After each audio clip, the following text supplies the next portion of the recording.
Good afternoon, everybody. My name is Mike Butterworth. I'm the director of the Center for Sports Communication and Media here in the Moody College of Communication. It's my pleasure to welcome you. I'm going to introduce you to our guest and our host here in just a moment. Let me very briefly just point out that for those of you unfamiliar with the center, our task is to try to bring together the interests in instruction and practice and the scholarship of sports communication and media, and we do that across a range of all kinds of areas, including broadcasting and writing and media production. We're also very interested in the human communication dimension, the symbolic dimension of sports and the way that it means so much to us in our culture. And that leads us to having an interest in conversations like the one we plan to have this afternoon, recognizing that sports tells us an awful lot about who we are as a people, has a tremendous impact on our culture, and intersects with so many ongoing conversations about race, class, gender, politics, religion, so many other issues. So it's our pleasure to welcome you here. Let me start by introducing first our host, Dr. Jennifer McClearen. Jennifer is a professor in the Department of Radio, TV, Film. She is a graduate of the University of Washington in Seattle, which will be important here in a moment. And Jennifer's interests are in sports media and culture. She teaches courses about sports media, race, and gender in particular. And I'm very excited I look forward to seeing her book that's coming out very soon called Fighting Visibility, which is about gender in mixed martial arts wrestling. Well, not just wrestling, but mixed martial arts. I could have just left it at that. She'll be leading our conversation here in just a moment with our guest, Dr. David Shields. David is a professor of English at the University of Washington in Seattle, so I imagine that we're going to have perhaps some inside baseball about Seattle going on here, but that's okay.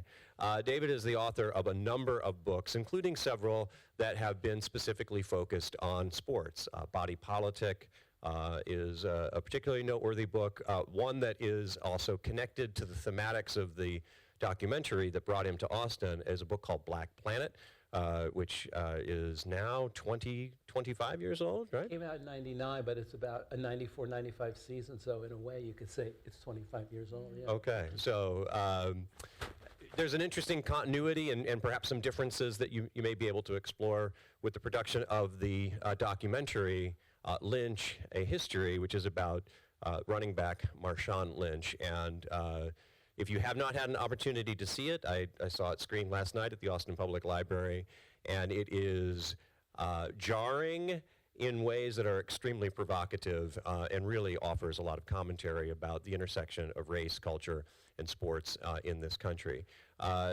David is an internationally best-selling author for his work beyond sports as well, but that's our particular focus for today. It's my real pleasure and honor to welcome him here, and I'm going to turn it over to Jennifer and David for the conversation. We'll also have time for Q&A at the end of the session. So thanks so much. Thanks, Mike. When's your book coming out? The book is done? The book is coming out hopefully early January 2021. That's the goal. But, you know, a lot of things have to happen in between now and then. Congrats. Yeah, well, thank you. And thanks for being here. I'm very excited to talk to you about this. I wasn't able to go to the library screening, but I did screen it last night, so it's very fresh in my mind, and I'm thrilled. Did I send you a link, or did you have to spend a couple bucks on Amazon? I purchased it on Amazon, so there you go. But thank you again. And so I pulled the room before you got here just to see. There's a few people that were able to watch it ahead of time, and some people that haven't seen it yet. And so I wanted to start with sort of thinking about the form itself that this particular project took. And so I pulled a couple things from the description from a New Yorker article about the film that described it as this: propelled by a free associative rhythm that the viewer slowly settles into. And what that's particularly describing is thinking about the massive array of different types of footage that you were able to put together to tell this particular story. And there's no narrator in the film, necessarily in the formalized way that we would think about it, having a narration. And instead, we see interviews, game footage, TV commercials, news reports. We see Lynch's own voice, both in when he spoke with the media and sort of more candid footage where he's actually, you know, it's captured on an iPhone or something like that. And I'm curious why, in particular, you wanted to tell the Marshawn Lynch story in that way. Boy, how much time do you have? I mean, there's so many great questions there. I mean, I just wanted to circle back briefly to Michael's word, jarring. That's such a good word for what the film tries to be, because the moment that one hears the word jarring, one thinks of a jarring tackle. You know, that's almost a cliche. You know, as a jarring hit, you know, would be part of sports writer language. And so part of the way that the form the film takes that is meant to mimic a sort of like you're trapped within a GoPro camera inside somebody's helmet, and you're in Beastquake 3.0, and you are really experiencing, in a way, a Marshawn Lynch run that has stops and starts and stutters and reverses and surprises and violences and beauties and ecstasies and astonishments and weirdnesses and slowdowns, like that. We wanted it. We constantly told ourselves, don't make a Ken Burns movie. Not that we had the budget to make a Ken Burns movie. We also told ourselves, never make it feel like you're watching television, was really important to us, or that you are watching a broadcast of a game, that we wanted it to feel congruent with who Marshawn Lynch is and what he stands for.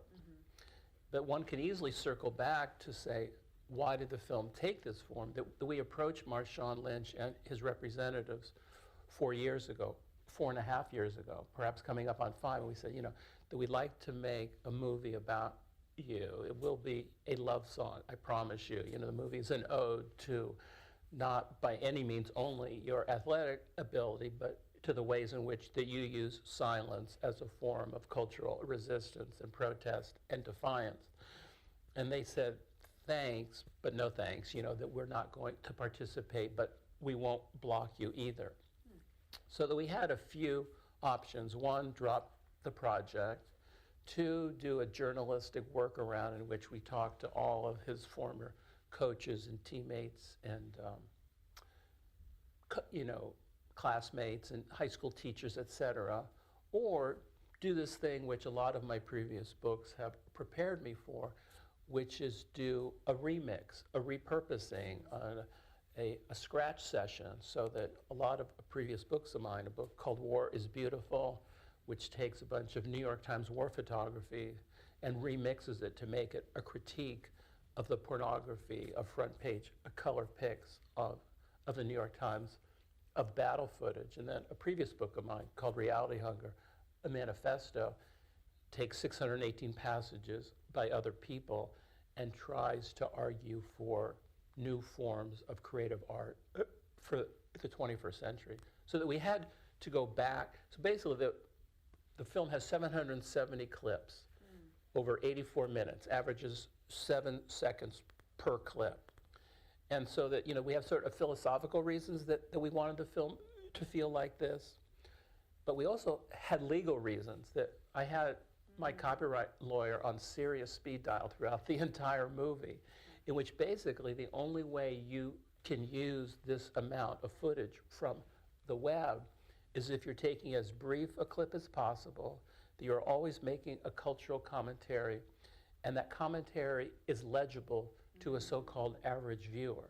Well, obviously no one here is an average viewer. We have a highly educated audience this afternoon, but I was under, you know, I showed cut after cut to my lawyer, and he goes, no way are you going to get away with a minute and a half of this. Cut, cut, cut, cut, cut, cut. So in a way, there was an amazing quality of, how do they say it? Necessity being the mother of invention. Precisely because we had to have such brief cuts, it drove us toward this very jarring film, which couldn't have fit more perfectly, if you see what I mean, the very film that we wanted to make. And so that's my rather long-winded answer to your question, but I could explain even further. We had legal reasons, political reasons, cultural reasons, and cinematic reasons, and they all came together in this rather odd, jarring movie. It's really interesting because I was thinking about, I was explaining to my undergrad class this morning how regulation of a media object, so whether it's copyright or it's something else, what a profound impact that has on the way that we tell stories. And in this case, it sounds like it ended up being really serendipitous. I was astonished, frankly. I don't know if I should say this, that we got away with it. I was keep on expecting the midnight call from Roger Goodell saying, excuse me, young man or old man, this isn't happening. But because we had vetted it so thoroughly through basically this awfully good copyright lawyer, and that basically that we flew slightly under the radar. Is this showing up on HBO? Not yet. I mean, it's available on Amazon, iTunes. It's shown all over the world at film festivals. I've shown it in dozens of cities, but it's not, hugely prominent. And so I also think perhaps the NFL thought if we go after him, that'll do nothing but bring even more attention to the film. So, yeah, I mean, and also that we wanted to make a film that Marshawn Lynch would like. And I can tell you, if you want, what Marshawn thought about it. We talked about it when I showed it in Oakland in August, I think. So, but anyway, the Marshawn does like the film. So. Well, what did he say about Okay, it? yeah, I We're didn't mean dying to to know tease. now. But that we showed the movie in Oakland on August the 7th, a couple of screenings with Michael Smith from ESPN and Dr. Harry Edwards from San Jose State University, who in a way is the founder of the whole study of, in a way, the sociology of sports, or at least the codifier of it. So anyway, after the screenings, I was just hanging out with Michael Smith and a bunch of people, and up strolls Marshawn Lynch, and he had seen the film earlier. His reps had asked for a link to the film once they realized the film was coming out. So we talked for a while, for about 15 minutes, which I guess is about 14 minutes longer than most people have spoken to Marshawn Lynch. Wow. And he said a variety of things, all very gracious and funny, but the thing he said a few things. One thing, which I'll take to my grave, he said, "You smooth." Which is, pretty much the Academy word. I'm definitely not smooth, but to hear Marshawn say I was smooth was... I feel like that should be on the byline of the film somewhere. I know, like exactly. describing It's a you great as idea. director. Marshawn Lynch. But he also said, which is quite a complicated statement, he said, "I wanted to hate on you, but I couldn't because you did a damn good job with it."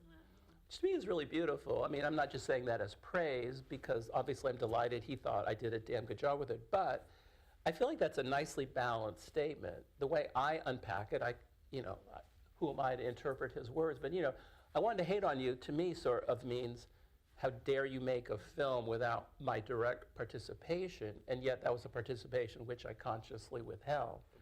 And then, but I couldn't, to me, implies that we know that he watched the film several times, that we have secret ways of knowing it, just how many times he and his folks sort of downloaded the Vimeo link.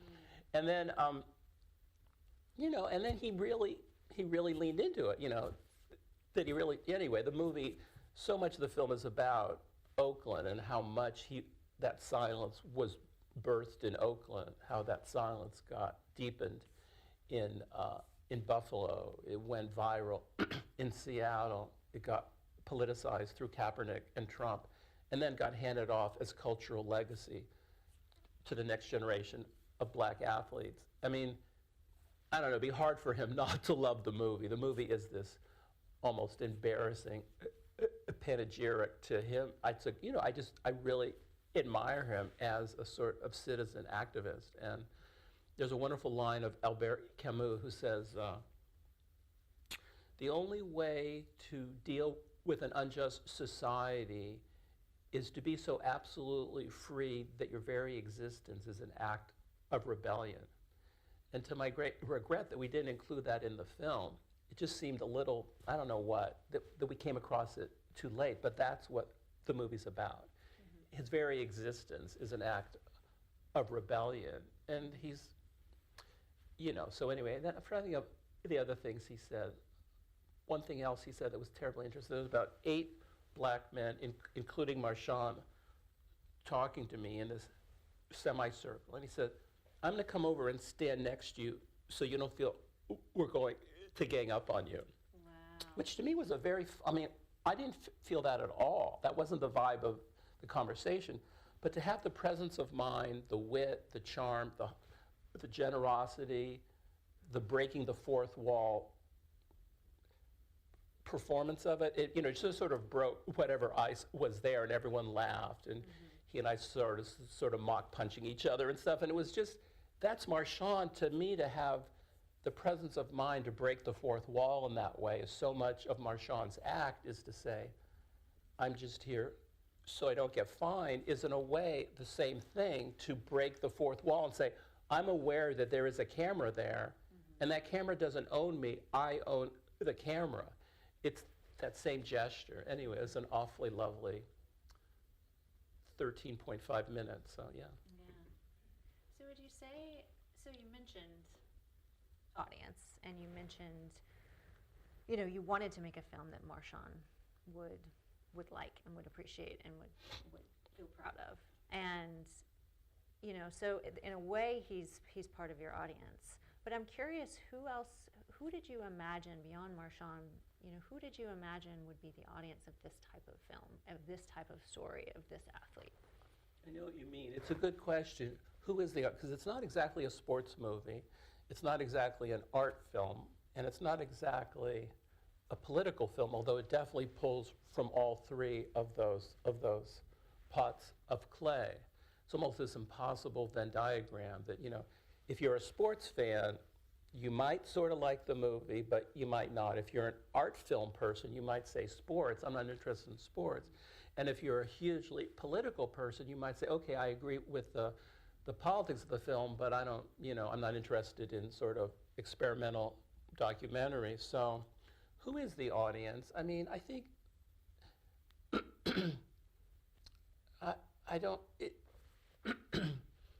it's a good question. I mean, I think part of that, underlying that question for me is, how do I have the right or the authority or the privilege as a white professor and writer and apprentice filmmaker who's 30 years older than Marshawn Lynch, do I have the right to make the film? And I certainly questioned it throughout, and I still question it. That we were haunted by the question that Alice Walker was once asked, and she's in the film as an East Bay resident, and she was once asked, someone asked her, what can white men do? And she said, well, just shut up and listen for the next 350 years, which I thought was kind of a powerful statement. And we kept on asking ourselves, is the best thing we can do is just sort of be quiet and listen? And in a way, you could argue the movie, in a way, just shuts up and listens to Marshawn, that we never overtly comment. But I also think that, I've written a book called The Trouble with Men, Reflections on Sex, Love, Marriage, Porn, and Power, which in a way is an attempt to contribute in my own way to Me Too conversation. And in a way, I think of this film as my own humble attempt to contribute to Black Lives Matter. And that, I feel like if only women are talking to women about, let's say, Me Too, it's hard to see how progress is going to happen, that men have to be part of it. And so, too, I would hope that, that white people can contribute to Black Lives Matter. Otherwise, it seems to me progress is likely to be extremely limited. So I thought of the film as an attempt to contribute to the conversation around race and sports and media. And, thousands of people have seen the film around the world, and it's generated a lot of conversation. I think, who is the audience for the film? I mean, it's people who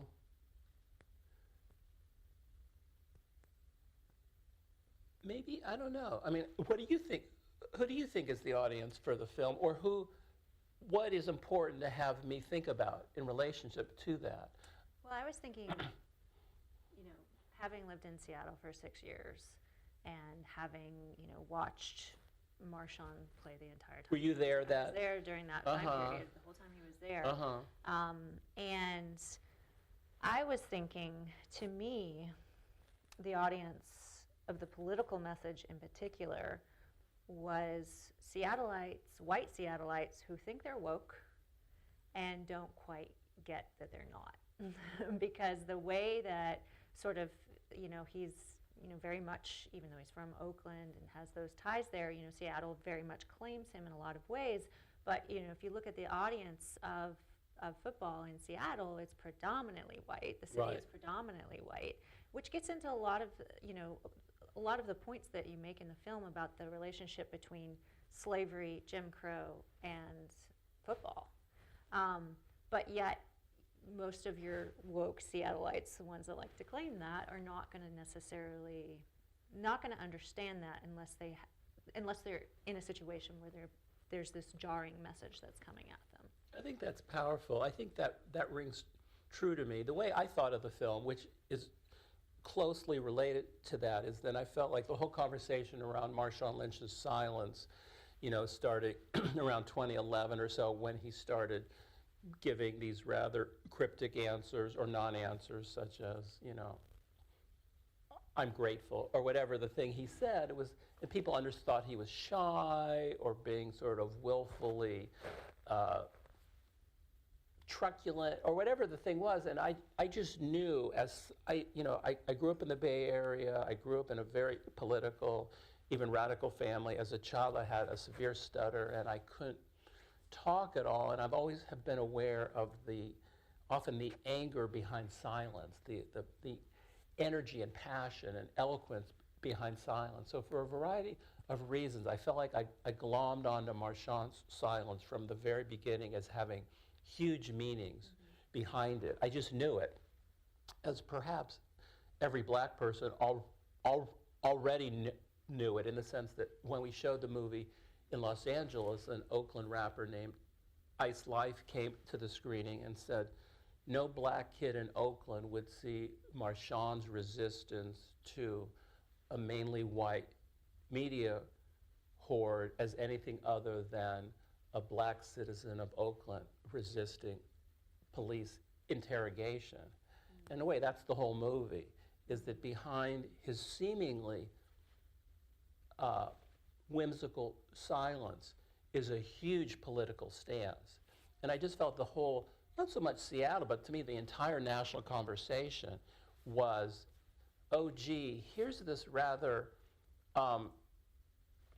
odd choice of Marshawn Lynch. He signed a contract to speak to the media. How dare he not answer questions in this bland corporate business speak? And to me, it was an attempt to address a national conversation about, my well-meaning attempt to say, behind his silence are 400 years of history, which probably most black people don't need to be told, but an awful lot of white people do. And so for me,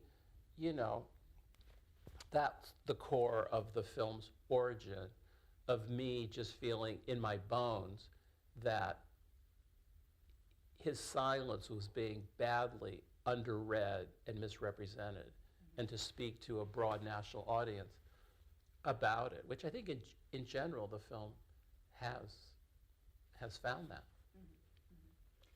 Yeah, and I think it was interesting too, in terms of how you sequence together. So again, back to the sort of range of footage that was pulled together for this film. You see Oakland residents, from the 50s, talking about Oakland, and then you move to, there's even footage of some sort of Wild West film when you go to Buffalo. So there's this way that there's lots of different media that's drawn together to sort of give us a sense of place, and also how racism is embedded in those places geographically. And so you sort of feel it. And one of the things that we see in the movement of the film is, we start with Oakland, and then you move to Buffalo, and then you move to, Seattle Part 1 and 2, and then Oakland.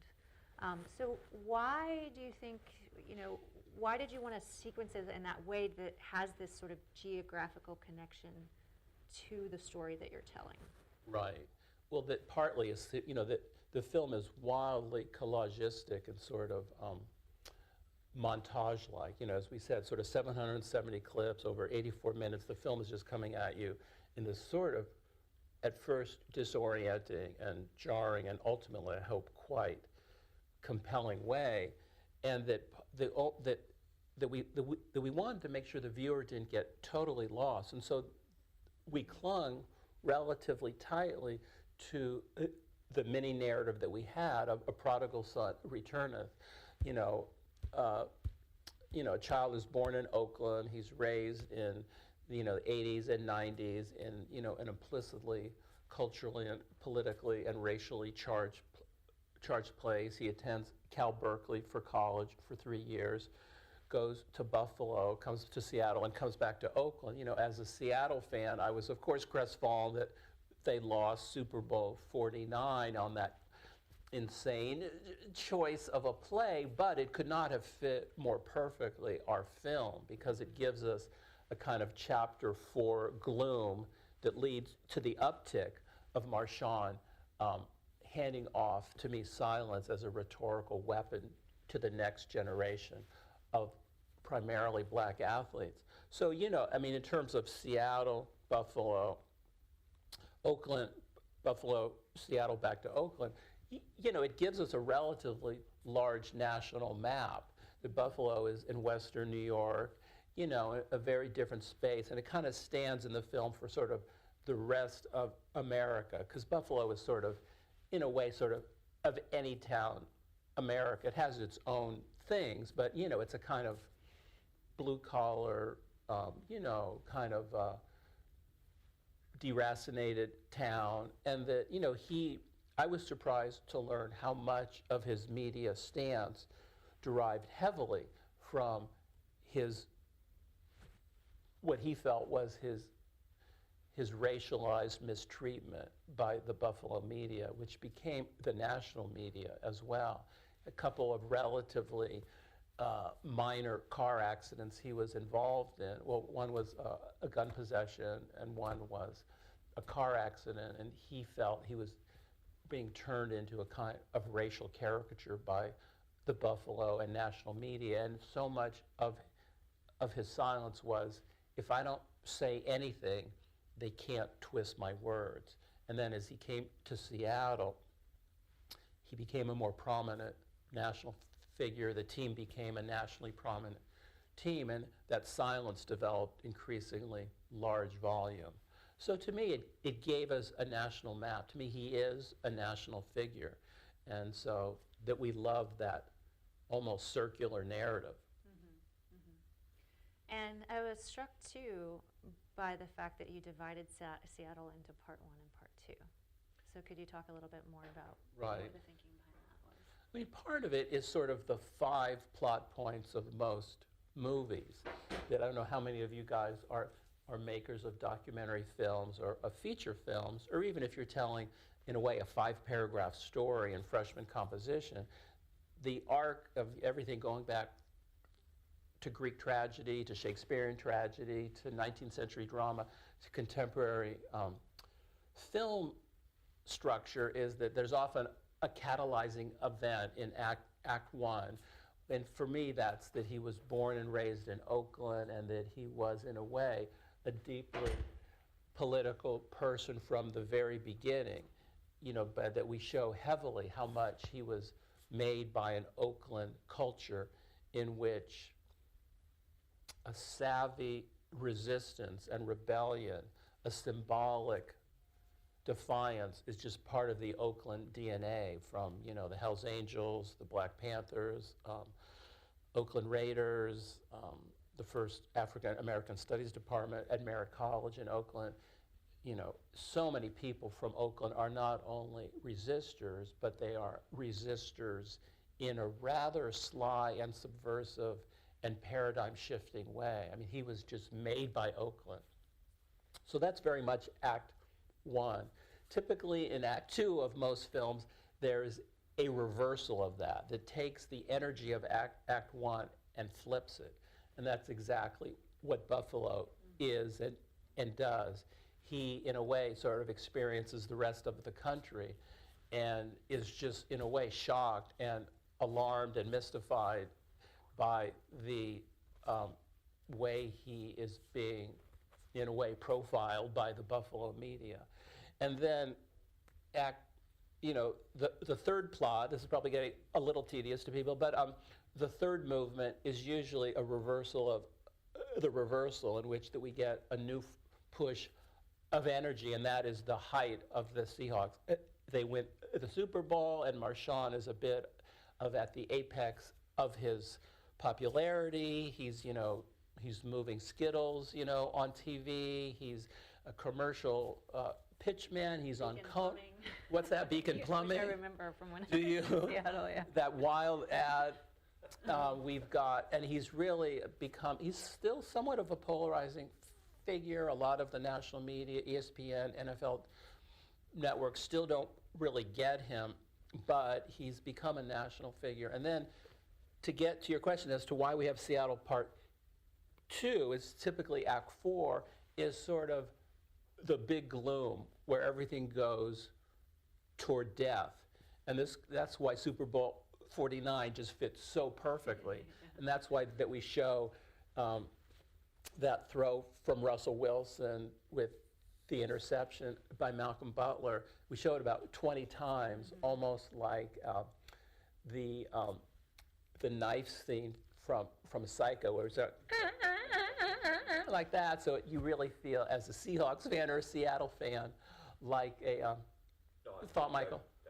No, you're good. And so that is death. Not in any significant way. It doesn't matter what team wins which game. It has no metaphysical significance. But in terms of Marshawn or the teams or Seattle's psychic life, it is this huge gloom. And so and also Trump's elected, and we do a whole section about CTE.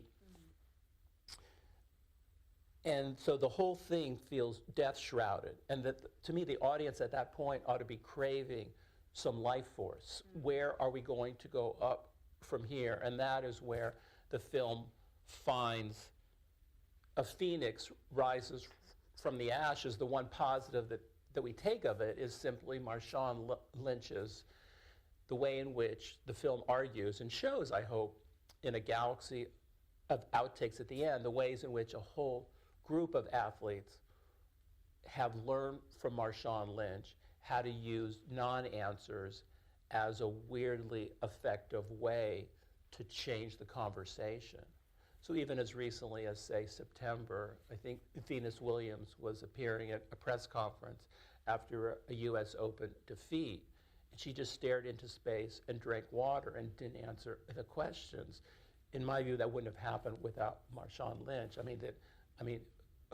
Who am I to say silence as resistance has ancient African American roots? But I do think that a whole group of athletes, Marshawn's age and younger, have learned that you don't have to respond to the question. You can break the fourth wall. So anyway, that's how and why that we break Seattle into parts 1 and 2, to make sure the audience can feel the huge gloom of Trump, CTE, and in a way, trivially, Super Bowl 49. Yeah, and I have two thoughts related to what you've just said about that. So first is that, when I saw Seattle Part 1 and Part 2, it again fits into this whole reading that I had of the film and sort of who the audience might be, and that it's not somebody that would completely reject the idea that racism exists in America. It would be the people that sort of accept that it's there, but maybe not in their homes, or maybe not in their communities. And Seattle very much fits that sort of mentality. And so to see him so, in the first part of Seattle being so welcomed and championed, and then to see this downturn that happens really displays a lot of the racial politics for me in the city. And then secondly, I think it, for me, becomes such a sports film in that moment of that loss, that interception on, they had half a yard to go, and all they had to do was give it to Marshawn, and they didn't. And it's devastating, and it will forever devastate Seattle fans. And it will forever devastate Marshawn Lynch fans as well. And so that was the point for me where it really sort of using the emotional weight of that loss becomes such an emotional apex of the whole film. Totally. And it repeating over and over again really sort of emphasizes the point in ways where you don't see that sort of repetition in other parts of the film. No. Or just seeing. Slight glimpses, yeah. Yeah, and I that for me was really, really powerful. Thank you. It's a great point, in a way that we take advantage of the fact of the sports to make it briefly a sports movie, in which, it's sort of like, think of, it's like, it's Rocky is on the canvas, and is he going to get up? In our film, no. Like, in a way, it's not a bad comparison to, like, say the first Rocky movie or something, where, Rocky loses but wins, if I am recalling that film right. I think I am. He sort of hangs in the fight, and that, he looks for Adrian at the end of the movie, and that in a way that Marshawn isn't handed the ball, which isn't his fault, but the team loses, and Marshawn in our film retires and hasn't come back yet, as he briefly did. But Marshawn wins because he's owned the conversation. I mean, he's altered, I think, how we speak about questions, not only in sports, but in a larger realm. I mean, he's, fascinating. Okay, so let's open it up to other folks and get some questions from you all. One thing that I want to point out, we have a star from the movie. Alan Grant is here, who is, he's in the film, if any of you have seen it, where Alan has a crucial, what would you call it, Alan, like a cameo or a monologue? It's my favorite part of the film. So if you want to quiz Alan, Alan's here. This fellow had a question. I have a ton of questions. I'm also embarrassed to say I haven't seen the movie, but I'm looking forward to Dang. seeing it. But I'm a big Marshawn Lynch fan. Uh-huh. And I guess I'll start off with just the quickest, simplest question. Why did you just use Lynch, History, as the title? Well, I think the official title now has it's now, I think, officially on Amazon or whatever. I think it's now called Marshawn Lynch, A History, I think. But the title I go by is Lynch, A History, because that Marshawn Lynch was born Marshawn Sapp. He's a not so distant relative of Warren Sapp, the football player. But his father left the family, and as a way to express his affiliation with his mother, Marshawn Lynch Sapp became Marshawn Lynch, as we say in the film. So, given the history of this country, the idea that, if his name happened to be Marshawn Smith, Smith of history doesn't exactly pop, but Lynch of history it's almost it just stare you in the face. On some level, it is a history of Marshawn Lynch. On the other hand, I hope the film has no less ambition than to, in a way, to evoke the whole history of American violence. In that wonderful New Yorker review, the fellow said, he said the film is a gradient of American carnage. I had to look up what a gradient is. It's basically sort of an angled plane. And I think that is the movie. It's about everything from two Pop Warner football players knocking heads at age 10 to the ways in which football and military incursion have been wedded in the American imagination, as we'll all see, I promise you, during the Super Bowl on Sunday, whereby all this imagery of patriotism, from the Star-Spangled Banner from the beginning to the militarism of the game, the military jargon of the game, to the halftime show, to capitalism, it is one bloody mess. And so anyway, Lynch of history gets us very quickly to what the movie's about. A bio of Marshawn Lynch, albeit in a rather collage-like way, and undeniably an attempt to show an audience how powerfully football is, and the way we talk about football is a barely encoded transcription of American history. And then the follow-up is, and I didn't get to see the whole quote when he finished the final playoff game this year. Isn't it ironic that you're sitting here and he did talk, and he had something to say? Well, he's always had something to say. Right, but he I know what you mean. Powerful. I mean, I know, like, it was amazing that people ask, why did Marshawn come back? And again, I've had one brief conversation with him. I don't pretend to know him any better than most of you do, although I've thought about him for an awfully long time. But, they asked him why he wanted to come back, and he says, we have some unfinished business, which I thought was pretty powerful, which is a very different way than Pete Carroll, the coach, talked about it. Pete Carroll talked about, we have some wonderful history together. That's different from unfinished business. And to me, unfinished business powerfully evokes Super Bowl 49. How could it not? And the ways in which there's a small wound that is redolent of a much larger wound. And the way the film argues for, in a way, if you don't understand what structural racism is, the movie shows you, because in a way, what Marshawn thinks is that in a way, structurally, they had to give the ball to Russell Wilson. Like, there's this way in which the structural racism is so profound. It wasn't a conscious decision. I think it'd be hard to argue that I don't want Marshawn to win the game, but it's a deeply unconscious, deeply structured racism. And in a way, it's almost like a perfect intro for, sort of a freshman. Like, do you want to know what structural racism is? Watch my movie, because it sort of shows it, I think. I forgot if that answered your question. Oh yeah, that Marshawn said, take care of your bodies, take care of your mentals, take care of your chicken, which is a pretty, and now now of course Marshawn someone told me last night, has branded take care of your all chicken. Yeah, so he's sort of an amazing poet / relentless businessman. Yeah,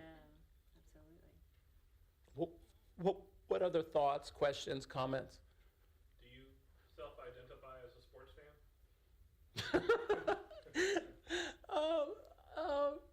Sort of. I mean, who am I? I mean, sports fan, well, sorta. I mean, I think, I played sports a little in high school, a little in college, and was never a great athlete. It was, and my dad was a sports writer, and it was sort of a bond between us. And then, I've written over 20 books now, and 3 or 4 of them deal with sports, as Michael had mentioned, Black Planet, Body Politic, book called Heroes, a first novel, and a book about Ichiro Suzuki, the equally gnomic athlete, who also, in my view, uses silence and whispers in a way connected to Marshawn Lynch, way they both try to overturn cliches, which is sort of connected to the way I discuss Gary Payton in my book, Black Planet, also from Oakland, who isn't silent but is so voluble and so trash-talking that he too is remaking language. I think that is a real trio of things. The book about Ichiro is about how Ichiro, pretending not to understand English, understands English completely and totally undermines American sports cliches. Gary Payton, also from Oakland, who rather brilliantly uses trash-talking as a form, for me, of cultural subversion, and also as sheer comedy, and also as athletic prowess, that he sort of intimidates or did intimidate opponents. And then Marshawn, also from Oakland, who in a way sort of uses few words, but very carefully chosen words. Those 3 things form a bit of a triad for me, those 3 works of mine. So I'm terribly interested in sports and silence and speech for a variety of personal reasons. But sports fan, do I still fall? I haven't watched a game in years. I don't, perhaps because the Seahawks have struggled a little bit, and there's no basketball team, alas, in Seattle. I sort of watch it out of the corner of my eye. Bit of a fair weather fan, I suppose. But I guess I'm a bit of a cultural anthropologist of sports. But I was in the hotel last night, or even this morning, and I was, I flipped on something, and I saw a commercial for ESPN. It's like, they were obviously just moving product. They had this rather beautiful commercial about they're urging you to watch ESPN, and they were saying something like, which I think there's a tiny truth in it, and they had really beautiful clips, like basically saying like, what connects us more than sports? Like that weird way in which you suddenly feel less alone sometimes. Like, I remember this moment in 2013, I guess. This might be a little inside baseball for Seattle when Richard Sherman batted that pass away, sending the Seahawks to the Super Bowl. When he batted a pass away against the 49ers. And my daughter, who was struggling at the time and was a freshman in college, that she and I were talking, and she was watching and I was watching, and that we were just crying our eyes out. It was so weird. Like, who is Richard Sherman to us? Who are the Seahawks to us? But we were just yelling at each other and crying. Like, really? Like, that's so weird. But it happens. That's real. Like, it's fictional, but so is watching movies, so is reading books, so is traveling in foreign countries. I mean, something happens to our nerve endings. The weird, crazy magic of sports, like, that's a thing. And I have that, alas. Do you recall when or how Marshawn Lynch first came to your attention? I mean, I live in Seattle and in Los Angeles now, kind of divide my time, but that I was aware of him dimly, maybe at Cal, dimly, and then at Buffalo, dimly, but then when he came to Seattle in, I guess, 2010, I believe, and then, probably, obviously, sort of Beastquake 1.0, the run against the Saints, and it was like, and then I think the moment I wanted, now these guys seem like such Marshawn fans, like you guys are like, I don't know if you're from Seattle. You're what? A Saints fan? Oh, sorry. You're going to hate that part of the movie if you have seen it. But the moment I knew I wanted to make a film of it was probably during Media Week of Super Bowl 48, the 5-minute interview between Deion Sanders and Marshawn. I just was in awe of someone who in 5 minutes could pretend not to be giving answers, but who had just demolished the whole idea of the sports interview. He had on the sunglasses, a hoodie, and he looked very relaxed, but every answer he gave, it became this huge remix hit in Seattle. He was doing such, to my ears, such massive cultural work in every answer. I was just agog that someone would have that severe performance chops. I'm like, where did this come from? How does he have such possession of his body and language? It's like, I just wanted to make a film at that point. One more question, apparently. As you and Dr. McClaren both laid out, that your story is a very geographically specific story in a lot of ways that connects, race and gender and sports. Is there another sports figure that you can think of that you would want to do maybe a similar project on, or who embodies that sort of cultural legacy, geographic legacy in that way? That's great. I mean, trying to think of someone who, I know what you mean, that he's such a powerful embodiment that he represents so strongly, Oakland. Does every athlete, I mean, you could say of LeBron is so much about Akron, but someone was asking me last night, what's my next project? And I'm doing a few things, and I don't think I'll do this, and I'm trying not to be, sports is only one of my many interests. I'm mainly interested in communication, and miscommunication is sort of my big, broad subject, which fits with Marshawn perfectly, but there's part of me that wants to try to understand Russell Wilson, the quarterback of the Seahawks, who is a total mystery. I mean, he's from Richmond, Virginia, the capital of the Confederacy, and yet he could not be more aggressively bland and corporate, and businesslike and super, and very religious apparently, and just and like there's part of me, I don't believe a word of it, like part of me, like I want to peel the paint off the wall. Sorry? Video from Sierra, they were just in his closet, and the way that he was talking in that video, I was like, I don't think we know who Russell is. Is it? She might know who he is. Is She's it- wearing one of his jerseys. Is it the one in which he has just signed the $140 million contract? Is it that one? Not that one, but that one's equally interesting. Right. Yeah, it was a different one. I mean, I feel like that would be an amazing project. You were nodding a little bit. Tell me how so. Well, I mean, most of the stuff that I see, I follow Instagram a lot, and I see some of the things that he posts, especially with Sierra. And I think the most recent post is when Sierra was in the background, and she had a bikini, but I guess it was like the announcement that she's pregnant with the third child. So it's like they do certain things that almost like not to the extent, but it's almost like the sport version of Jay-Z and Beyonce. How It's a really good point. exposure. They're modeled exactly. That's a really great point. That's a great connection. Like to me, the moment that you say it, like, okay, good, that's chapter 3 in which we explored Beyonce and Jay-Z as the model. I mean, that's fantastic. I may steal that. But you're like, I don't think, like, we'll bring you on as executive producer, but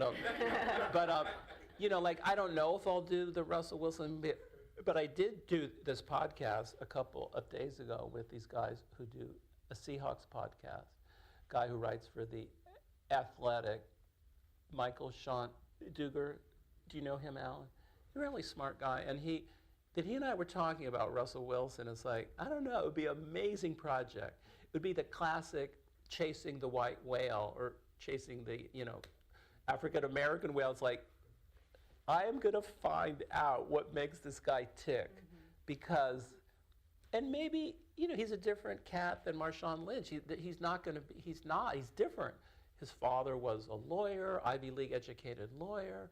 But like, God, if you could get to Russell Wilson, that would be something. That would be something. So I don't know, there's stranger ideas, but that would be someone for whom place, it's too perfect. He was born and raised in Richmond. My God, I mean, that's amazing. And that, where is the,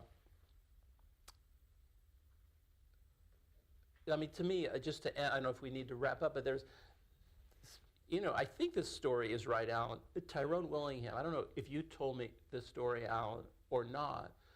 Tyrone Willingham was sort of the famously cliche-ridden, bromide-bearing coach of the UW, the University of Washington football team, and the Notre Dame team, Stanford too as well. Alan's the author of a book on Tyrone Willingham.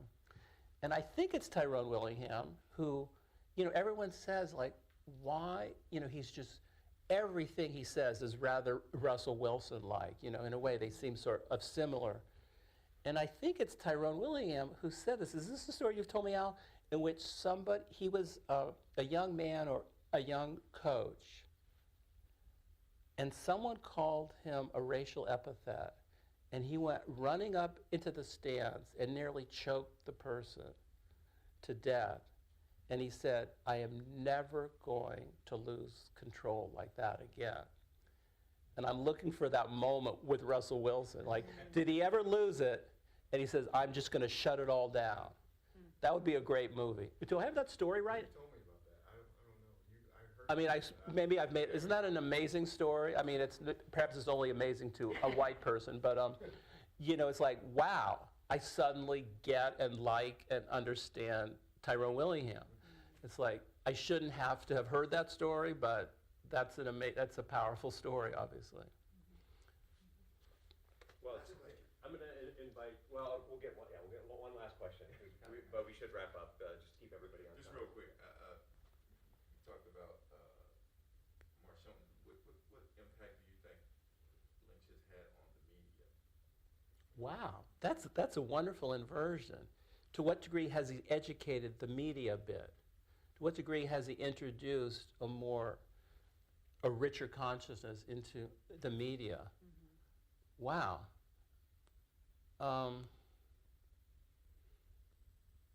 Minutely, I would say. I mean, I don't know if you're a professor here. I mean, do you have any observations on that? No, I was just wondering I mean, what you would think about I want to think a little bit, yes. Like, I mean, I don't watch that. I don't watch, ESPN, et cetera, as much as, having done the film, I sort of overdosed on that stuff. So I don't actually study it. I mean, Alan, do you have any observations on that? I think about that all the time. I mean, it's a great point. I mean, I think maybe, has LeBron changed things because he's so prominent? Has Marshawn? I do think there's a slight awareness. I'm trying to think of an argument that would suggest that in the last 5 years, I mean, at the end of the film, I definitely argue, here's a series of athletes and coaches, black and white, but especially black, who have learned to, you might say, weaponize silence in a very effective way. It's hard to think they haven't moved the needle a little bit so that questions which would somehow slightly have passed muster 10 years ago, or maybe even 10 months ago. I do think there's a slightly more alertness as to culture and race and gender, a little bit. I don't know. Someone else in the audience might know better than I do if some of you study sports media or watch it as disgruntled Cowboy fans or something.